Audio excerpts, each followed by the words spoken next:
সই জাল করে বিধানসভার অধ্যক্ষকে চিঠি অভিষেকের। একাধিক বিধায়কের সই জাল করে চিঠি। তৃণমূলেরই দুই বিধায়ক অধ্যক্ষের কাছে অভিযোগ করেন। ঋতব্রত বন্দ্যোপাধ্যায় ও সন্দীপন সাহার অভিযোগ, 14 জন বিধায়কের নাম ব্লক লেটারে লেখা। তার প্রেক্ষিতে থানায় অভিযোগ দায়ের বিধানসভার সচিবের। নবান্নে জানালেন মুখ্যমন্ত্রী শুভেন্দু অধিকারী, নাম না করে অভিষেক বন্দ্যোপাধ্যায়কে নিশানা মুখ্যমন্ত্রী। দলের বিধায়কদের সঙ্গেই তঞ্চকতা, প্রতারণা তৃণমূলের। আমি পুলিশ মন্ত্রী, সিআইডিকে তদন্তের নির্দেশ দিই, এমনটাই বললেন মুখ্যমন্ত্রী শুভেন্দু অধিকারী। বাহারুল সহ 3 বিধায়ক জানিয়েছেন তাদের সই নয়। বাহারুল ওই দিন কলকাতায় আসেননি, এমনটাও জানালেন মুখ্যমন্ত্রী শুভেন্দু অধিকারী।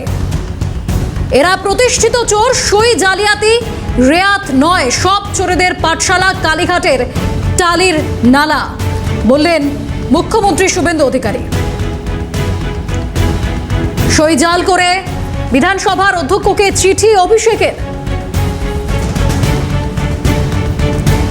ঋতব্রত বন্দ্যোপাধ্যায়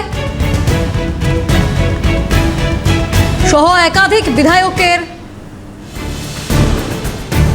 নামে যে সই, তা জাল। বিধানসভার অধ্যক্ষকে সই জাল করেই চিঠি দিয়েছিলেন অভিষেক। একাধিক বিধায়কের সই জাল করে চিঠি।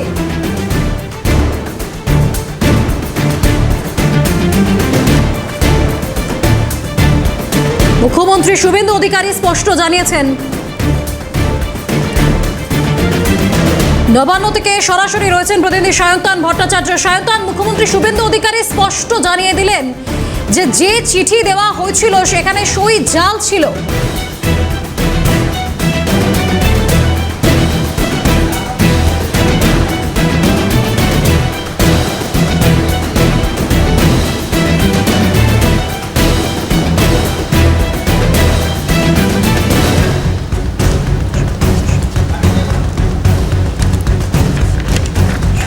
একেবারেই দেখো, তিনি কিন্তু স্পষ্ট যেটা বার্তা দিচ্ছেন যে আইনের পথে চলবে। এবং ইতিমধ্যেই আমরা জানি যে তৃণমূল কংগ্রেসের 2 জন বিধায়ক, একজন ঋতব্রত বন্দ্যোপাধ্যায় এবং অন্যজন কিন্তু সন্দীপন সাহা, এই 2 বিধায়ক প্রথম অভিযোগ করেন যে চিঠি ইতিমধ্যেই অভিষেক বন্দ্যোপাধ্যায় অর্থাৎ তৃণমূল কংগ্রেসের যিনি সাধারণ সম্পাদক, তার তরফ থেকে এসেছে, অর্থাৎ সেই জায়গায় দাঁড়িয়ে এই চিঠিতে কিন্তু অনেক বিধায়ক তারা নিজেরা সই করেননি, সই জাল রয়েছে। এই অভিযোগ যখন বিধানসভায় আসে এবং বিধানসভাতে স্পিকারের নির্দেশে দেখা যাচ্ছে যে যিনি প্রিন্সিপাল সেক্রেটারি, তিনি এয়ারস্ট্রিট থানাতে একটি এফআইআর দায়ের করেন। এবং সেই এফআইআর যখন খবর পাওয়া যায়, স্বরাষ্ট্রমন্ত্রী এবং পুলিশ মন্ত্রী হিসাবে শুভেন্দু অধিকারী তিনি কিন্তু স্পষ্ট বার্তা দেন যে এই ঘটনার তদন্ত করবে সিআইডি এবং সিটও গঠন করা হয়েছে। এবং এই যে সিআইডি তারা তদন্ত করছে, সেক্ষেত্রে দেখা যাচ্ছে যে মোট 14 জন বিধায়ক তৃণমূল কংগ্রেসের, তাদের বিরুদ্ধে অভিযোগ যে তারা সই করেনি, কিন্তু তাদের নাম সই রয়েছে।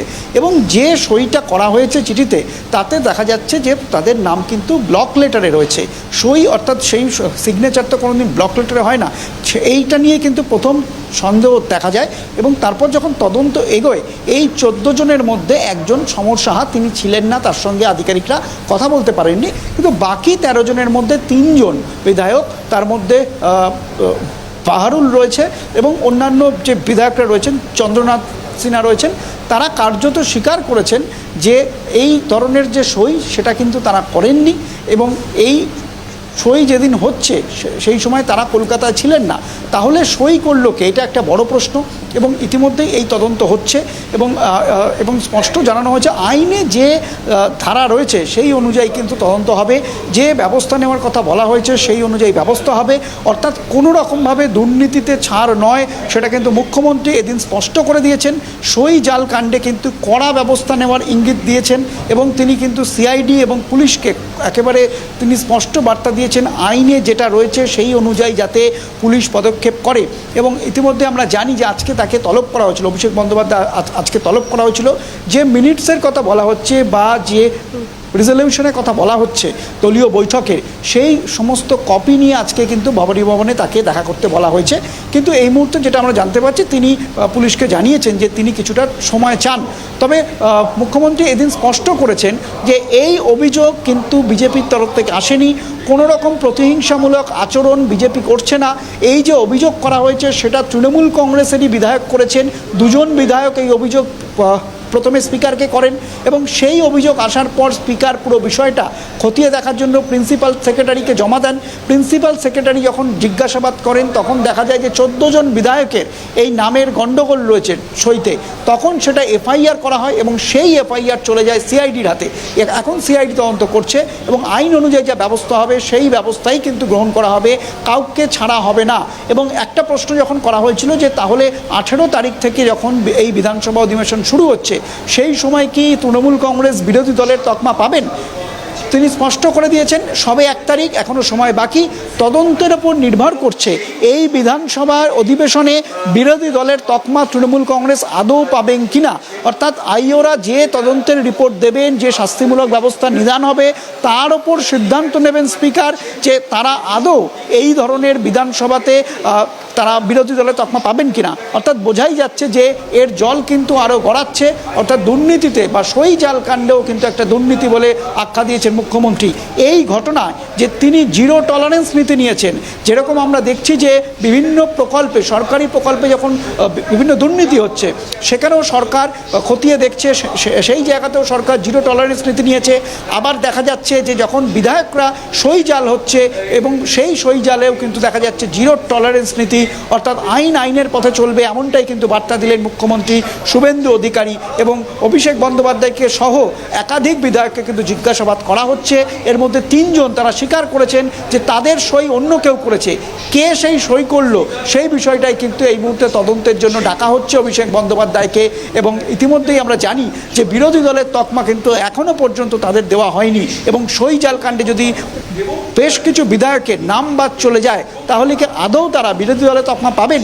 এটাই এখন সবথেকে বড় প্রশ্ন, কারণ সামনেই বিধানসভার অধিবেশন রয়েছে। তার আগে এখনও পর্যন্ত তদন্ত চলছে এবং যে রেজলিউশনের কথা বলা হয়েছে সেই রেজলিউশন কিন্তু তৃণমূল কংগ্রেসের তরফ থেকে এখনও জমা দেওয়া যায়নি। সিআইডি কিন্তু অভিষেক বন্দ্যোপাধ্যায়কে সমস্ত কপি নিয়ে তলব করেছিল, এখনও তিনি যাননি। তবে যে 14 জনের মধ্যে 13 জন বিধায়ককে সিআইডির আইও জিজ্ঞাসাবাদ করেছে তাতে কিন্তু সই জালের ইঙ্গিত মিলেছে, সই জালের যে সত্যতা সেটা মিলেছে, এমনটাই মুখ্যমন্ত্রী নবান্ন থেকে স্পষ্ট করে দিয়েছেন। ধন্যবাদ সায়ন্তন, আমাদের সঙ্গে সরাসরি ছিলেন প্রতিনিধি সায়ন্তন ভট্টাচার্য। সই জালিয়াতিতে একেবারেই রেয়াত করা হবে না, আজ স্পষ্ট জানিয়ে দিয়েছেন মুখ্যমন্ত্রী শুভেন্দু অধিকারী। কি বলেছেন শুনবো। এখানে 2 জন এমএলএ মাননীয় ঋতব্রত বন্দ্যোপাধ্যায় এবং সন্দীপন সাহা অভিযোগ করেন, the complaint allege that the resolution dated 6/5/2026 was manufactured and fabricated. The complaint mentioned that as many as 14 signatures were in block letters. টিএমসির 2 জন এমএলএর অভিযোগের ভিত্তিতে স্পিকারের নির্দেশে প্রিন্সিপাল সেক্রেটারি হেয়ার স্ট্রিট থানায় একটি এফআইআর করেন। হোম সেক্রেটারির নির্দেশে আমার অনুমোদনে পুলিশ মন্ত্রী হিসেবে এটাকে সিআইডিতে দিয়ে দেয়। আপনার দলের এমএলএরা লিখিত অভিযোগ করেছে, আপনাদের দলের লিখিত অভিযোগের ভিত্তিতে এফআইআর হয়েছে। এখানে সচিবেরও কোনো রোল নেই, স্পিকারেরও কোনো রোল নেই। 13 জনের মধ্যে 3 জন কনফেস করে দিয়েছে। এই তঞ্চকতা, এই প্রতারণা, এই ধরনের সই দুর্নীতি নিজের দলের বিধায়কদের সঙ্গে নিজেরা যেটা করেছেন, আমরা আমাদের পুলিশ, রাজ্যের পুলিশ, বিএনএস এর অন্তর্গত যা করার করবে এবং যারা তদন্তে সহযোগিতা করবেন নিশ্চয়ই তাদের কথা তদন্তকারীরা একরকম ভাববেন, আর যারা তদন্তে অসহযোগিতা করবেন তাদের জন্য আইনে যা আছে তাই হবে। এর কোনো রকম এই সরকার, যে সরকার আইনের শাসন প্রতিষ্ঠা করেছে, শাসকের আইন নয়, সেখানে আপনাদের কেউ যারা এই অবৈধ কাজ করেছেন, সই চুরি করেছেন, ছাড় পাবেন না। এটা খুব স্পষ্টভাবে আমি আপনাদেরকে জানিয়ে দিতে চাই।